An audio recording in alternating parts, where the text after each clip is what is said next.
Hello and welcome to the Upside Down Life.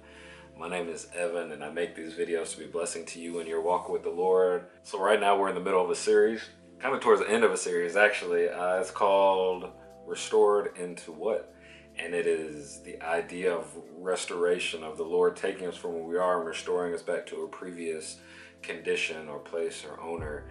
And in the past few videos, we literally talked about restoration in the first video, what that actually means. In the second video, we talked about the lost, not the lost coin, the lost sheep, and how it's important that we are restored into the Lord being our shepherd and eventually grow into us being a shepherd for others. And then we talked about the lost coin and this woman who lit a light and cleaned her house and searched diligently in order to find a lost coin, and the need for us to be intimate with the Lord because that coin represents marriage. And at that point in time, the 10 coins represented marriage. And today we're going to talk about the prodigal son. We're going to talk about the son first, and then we're going to turn it into being fatherly. We're going to split this into 3 sections just because this is kind of a longer parable, if you will. First, we're going to talk about his life before.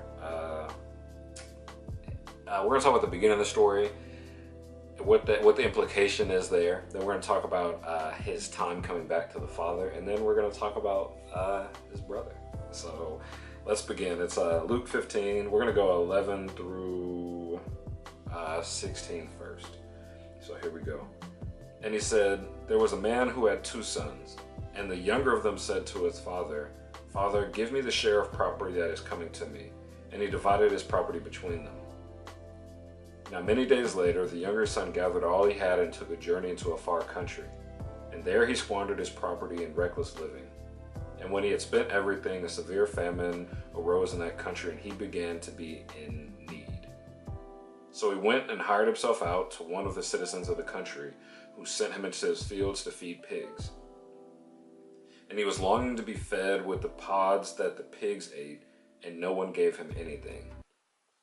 So this is the story of the prodigal son, and I just want you to start with this because this is the whole point of the story, and answer this question.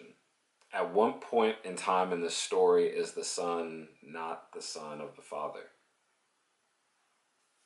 I know you probably know the answer. You're thinking about it. Well, the father had it, or the mother had him, but he's the father's son, so he's always the father's son. I think that's one of the biggest lessons out of this, is that at all times we're children of the father, whether we submit to that or not.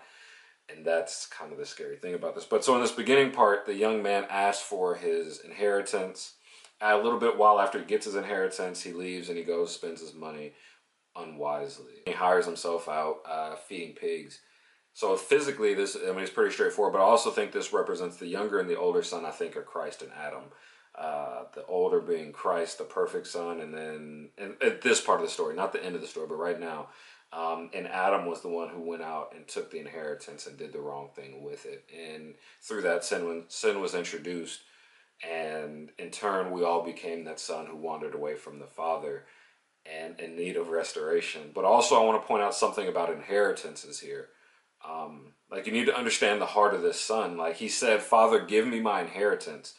You may not know this, but inheritances don't come until the father is dead. So the son was saying, "Dad, I wish you were dead." Right? His father was dead to him at this point in time. And this goes into what the Bible talks about, the widows and the orphans. In Isaiah 58 and all over the Bible, it charges us with taking care of widows and orphans. Orphans are people who, literally orphans are people who don't have parents, or they have parents, but their parents aren't in their life. And understand, this is not physically, yes, we take care of orphans and widows, but it's talking about spiritual orphans and widows, people who have never been introduced to their father. Those are orphans. But then you have people who are widows, and widows are brides who their husband has died. And those are people spiritually who think that the Lord has died, who things didn't work out the way they wanted to, and they walked away from the Lord. And so that's where this young man's heart is. He has considered his father as dead. I will take this inheritance and I will do whatever I want to with it. And it's interesting. He goes out and he spends this money. And after he spends all the money, like things like that saying says, when it rains it pours. Like life just seems to have just gotten like as bad as possible.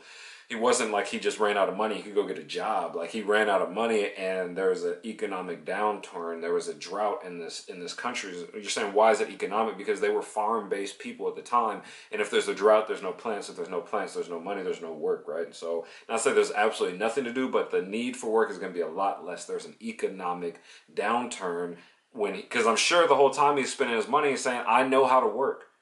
I grew up on a farm. I have work ethic. I will just go work and make this money back. It's not a problem. But the Lord says, no, it's not. I'm not going to let you deal with it that way.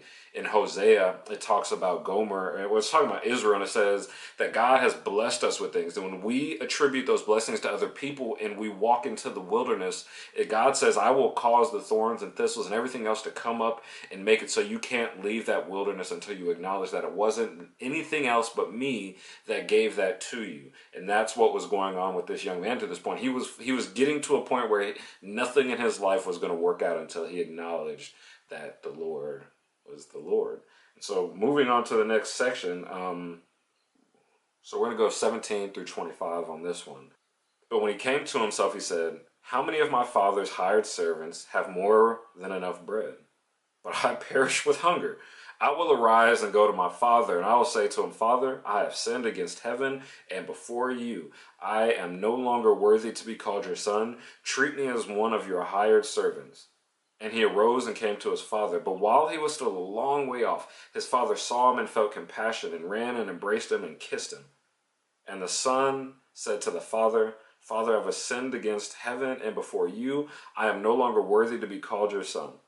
But the father said to his servants, bring quickly the best robe, and put it on him, and put a ring on his hand, and shoes on his feet. And bring the fattened calf, and kill it, and let us eat and celebrate. For my son who was dead is alive, and he was lost and is found. And they began to celebrate. So I think there's a lot in this part. This young man takes his money, he goes out and he squanders it, and he says, and he has a revelation. Man, people in my father's house are treated better than I'm treated. They're sustained better than I'm sustained. And this is what happens when we're outside of the will of the Father intentionally or even unintentionally, and he shows us, like we're wondering why there's a drought and all of our money is gone. It's like when I think it's Habakkuk went to Zerubbabel and said, do you not wonder why there's holes in your pockets? Like nothing you do satisfies you. It's because you're building your kingdom and not the kingdom of God. If you're building his kingdom, he would take care of all of your stuff. But since you're not worried about his, he's not going to be worried about yours. And the son found himself in that situation. But then he finds, like, as he's going back to his father sees him a long way off and runs to him. And when he ran to him, he embraced him. And this is like the father embraced him. And I just want you to understand, like, the embrace is what deals with the heart of the son. Because the son is saying, listen, I'm not worthy to be your son. This is how we come back to God sometimes, saying, I'm not worthy to be your son, but I'll just sweep. I'll just take care of the windows. I'm not worthy. Like when our sin is made so clear to us, like, Lord, I don't deserve anything to you. Like I am like dirty rags, and I don't think I'm going to be clean enough to serve you. And he runs out and he meets us and he says, I love you. Like, cause that, like, he didn't say that. It doesn't say what he said, but it was his action. Cause he could have waited by the gate, been leaned in and said, here you are again. Okay. What do you want? What do you want? You want to be a servant in my house? You're not even going to be a servant in my house. Get out of here, bum. And had people run him off. But instead, this father says, I love you through action. And he runs and he meets him. And you're like, why are you beating on this action thing? It's because it's what Christ says. Like, it's not about confessing that you love the Father. It's through action. He says, because Christ didn't just walk around saying, I love God, I love God, I love God, I love God, wearing t-shirts and all that. Not saying it's bad. But he showed it through his actions. He says it like it's he says, you say you love me, but you don't do what I tell you to do. So how can you love me? He can make that harsh statement because he understands that's how you show the Father that you love him, is through action. But you would never get to that place of being able to show that if fathers' hearts weren't towards restoration. It's something that fathers and mothers, and I say fathers, excuse me, if I say fathers, no, I mean parents, excuse me. But that's something that parents have, is a heart towards restoration, towards everyone being made whole, till their children would be everything that they saw in them when they were holding them and just looking in their eyes as a little baby, and just the limitless potential in their life. Like, that's what fathers wish us to be restored to. And that's what the Father is restoring us back to the full potential that he saw in us when he created us, when he breathed his breath into us. Not what sin is holding us back from, but that his Son has dealt with the problem of sin, and now we can walk fully in everything he has for us.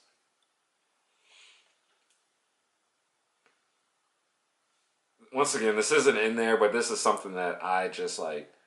Once again, I love my Father, and I know that this would happen. I really believe that this would happen if this were the same situation. I want to talk about the next day. Once again, it's not in the Bible, and this is 100% Evan, so take it or leave it if it resonates. I wholeheartedly believe the next day at about 5 o'clock in the morning, the dad came and woke the son up and said, "Hey, let's get to it." And the son was like, "Oh, I'm still hungover, Dad. Like, we were drinking last night," and I started to drink like I was drinking back, in the other city with my friends. I thought we were just turning up, like, and I got my rings on. I'm back in the game. And his father said, "Yeah, like, don't get me wrong. Like, we love the celebration here, but all those things that you ran from, all the rules and regulations and the time charts and everything that you despised me for when you took what I gave you and ran away, like, it still is here. In fact, we've added some more, and so I need you to get with it. Like, you can come back and you'll be celebrated. I wholeheartedly understand that, but it doesn't mean that you're exempt from what we stand for." And that's what fathers do as well. They welcome, but there's also standards, and we meet the standards. It's the good order and discipline of the Lord. So moving forward, we're going to go on to the last section of this one, and we're going to talk about the son, or actually we're going to talk about the other son, and then we're going to go back and we're going to talk about the role of parents in all this. All right, so now we're going 25 through the end of the chapter. "Now his older son was in the field, and as he came and drew near to the house, he heard music and dancing. And he called one of the servants and asked what these things meant. And he said to him, 'Your brother has come, and your father has killed the fattened calf, because he has received him back safe and sound.' But he was angry and refused to go in. His father came out and entreated him. But he answered his father, 'Look, these many years I have served you and never disobeyed your command, yet you never gave me a young goat, that I might celebrate with my friends. But when this son of yours came, who has devoured your property with prostitutes, you killed the fattened calf for him?' And he said to him, 'Son, you were always with me, and all that is mine is yours. It was fitting to celebrate and be glad, for your brother was dead and is alive. He was lost and is found.'" So let's talk about this son. Because I think that this son, it's easy, like, I think, once again, in the dichotomy we're talking about, the duality we're talking about, there's even a duality in the son. So first off, I think it can be the hearts of bitter saints that see people that are in great sin come back to the Lord. There's a parable about man owns a farm. He hires some workers at the beginning of the day. Then he gets some like an hour, I think, before the day is over. And he pays them as much as he paid the people at the very beginning. And he says, "What is it to you? You're a worker, I'm the boss. I pay whoever I want to, how I want to, and you agreed to that at the beginning." And that's the thing, is like, it's not about like, oh, why do they get what I get? It's that, like, I'm thankful that you get what I get, because there's more than enough in the Father to go around. And if you're getting what I'm getting, that means you got eternal salvation. You got the Lord, you have the knowledge of God, which is eternal life. That's one way to look at it. Another way to look at it, I think, is the dilemma we come to in ourselves. How we want to serve the Lord, but there's still part of us that's clearly not like completely sanctified yet. So I think that this can be ourselves at times, like, "Lord, why have you done this for me? I don't deserve this." And David says, "Who is man that you would love us?" I mean, he had a moment where he just, like, the sin of his life was just laid bare to him. And he was like, "Lord, why do you even love us? I'm so dirty and despicable and so far from you. Why do you love us?" And that's why that's in this story, because you have to ask that question so he can tell you it's because of his son, and it's because he loved you from the beginning, like he loved you first. He doesn't want to be the father who leans up against and says, "Who do you think you are?" Because that's not who he is. It's not who love is. So let's wrap this up with talking about the father and us growing into being, the parent, the mother, right? The father, yes, but also like growing into being parents. And I think this is a really simple one. The Lord asked me this question in about, I think it was a year and a half ago, 2 years ago. And he asked me the question that really led to the forming of this series. He said, Evan, how do you welcome people back? I didn't even know how I dealt with people, but he had to show me, like, through dealing with people, and show me the pride of, like, thinking I'm better than people at times because of things that they're doing and I'm not, or whatever, and or thinking that I'm less than people because of what they're not doing and that I am doing. Like, it's not about that. It's not about comparison. It's about parents who restore, who understand, like, who completely understand that, like, this is in the eyes of the world, this is okay to take offense and to hold this against you. And that's fine, but we're not of this world. We're ambassadors of a better kingdom that spread, excuse me, that give a kind word in replace for an evil word. You know, that speak life, that bring joy and hope to the world, and not pull it down into despair. Excuse me, man. I don't know what's going on. And so that's what I think the restoration of this is. Like, the full restoration is to become mothers and fathers. And it's beautiful because, I mean, we can kind of wrap it up with this, I guess. Paul says that we don't need more teachers, we need fathers and mothers. He says fathers, but mothers, we need parents. I mean, there are people with parents, there's people who aren't parents who love people dearly, not necessarily even like a parent, but you know you can't control everything that happens in everybody else's life. But you can do something that is like, I mean, it's a true miracle. It really is a miracle. You can be there for people. Like, in the hardest moments of their life, you can be there for them. And not, I mean, I'm not saying in the sense of, like, every moment trying to pull them out of it, but literally and physically just being there. But sometimes, like, the ability to endure, trust me, I know it's the strength of God inside of us, like, to strengthen us, the Holy Spirit inside of us to strengthen us. But it's why he's given us a family. Like, the way this brother put it today was like, if your fingers hurt, like, all of your energy goes to fixing that finger. Everything else is cool right now. We don't need to worry about everything else. We need to fix what's broken. And that's what I think mothers and fathers do. And the church, when we're operating properly, we see things that are broken and we go and we deal with it. And out of that, the Lord receives, like, he receives glory and honor, but he also receives his children back whole and seeing him how he's supposed to be seen. Remember, we're talking about restoration. We're talking about changing from where you are to something else.